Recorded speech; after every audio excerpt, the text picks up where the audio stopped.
టీడీపీలో ఉన్న కీలక నేతల్లో ఒకరు ప్రస్తుతం టీడీపీలో కొనసాగుతున్న శామ్యూల్ జవహర్, కొత్తపల్లి శామ్యూల్ జవహర్.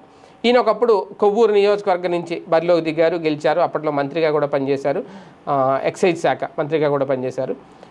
తర్వాత ఆయన్ని తిరువూరుకి పంపించారు. తర్వాత అయితే అక్కడ ఆయన ఓటమి పాలయ్యారు. తర్వాత మళ్ళీ ఆయన అక్కడ పుంజుకున్నారు. ఆయనకి టికెట్ వస్తుందని అనుకున్న నేపథ్యంలో కొలుకుపూడి శ్రీనివాస్కి ఆ టికెట్ ఇచ్చారు. అయితే ఆయన కాస్తంత హర్ట్ అయ్యారు, అప్పటి నుంచి దూరంగా ఉన్నారని.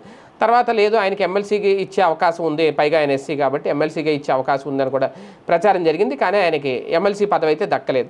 అయితే ఇప్పుడు మళ్ళీ తాజాగా జవహర్ని తెర మీదకు తీసుకురాబోతున్నారా? మళ్ళీ జవహర్ని యాక్టివ్ చేసే ఆలోచన తెలుగుదేశం పార్టీ చేస్తుందా? ఇప్పటికే కొలుకుపూడి కాస్తంత వివాదాస్పద ఎమ్మెల్యేగా పేరు తెచ్చుకున్న నేపథ్యంలో ఇప్పుడు మళ్ళీ జవహర్ని తెర మీదకు తీసుకురాబోతున్నారా అనే చర్చ అయితే నడుస్తుంది.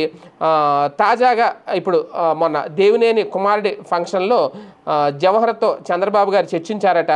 నియోజకవర్గంలో యాక్టివ్గా ఉండాలి, ప్రజా సమస్యల్ని తన దృష్టికి తీసుకురావాలి అని జవహర్కి సూచించారట. అంతేకాదు ఏ అవసరం వచ్చినా నేరుగా తనతో చర్చించాలని కూడా చెప్పారట. దీంతో జవహర్ ఇప్పుడు నియోజకవర్గంలో మళ్ళీ యాక్టివ్ అయ్యే అవకాశాలు కనిపిస్తున్నాయనేది. ఇప్పటి వరకు జవహర్ కాస్తంత సైలెంట్గా ఉన్నారు. ఎందుకంటే కొలుకుపూడి వివాదాలకు కేంద్రంగా మారడంతో వైసీపీ పుంజుకునే పరిస్థితి అయితే కనిపిస్తుంది. దీనికి అడ్డుకట్ట వేస్తూ ఉభయ కుశలోపరి అన్నట్టు చంద్రబాబు గారు తీసుకున్న నిర్ణయం ఇప్పుడు తిరువూరు టీడీపీలో జోష్ నింపుతోంది అనేది. అంటే ఒక రకంగా కొలుకుపూడికి క్రమంగా చెక్ పెట్టే పరిస్థితి, అలాగే నెక్స్ట్ ఇంకా కొలుకుపూడికి అవకాశం ఉండదా అనే ఒక సంకేతం. ఇక ఇప్పటి నుంచే జవహర్ని తెర మీదకు తీసుకొచ్చే ఆలోచన చంద్రబాబు గారు చేస్తున్నారా చూడాలి.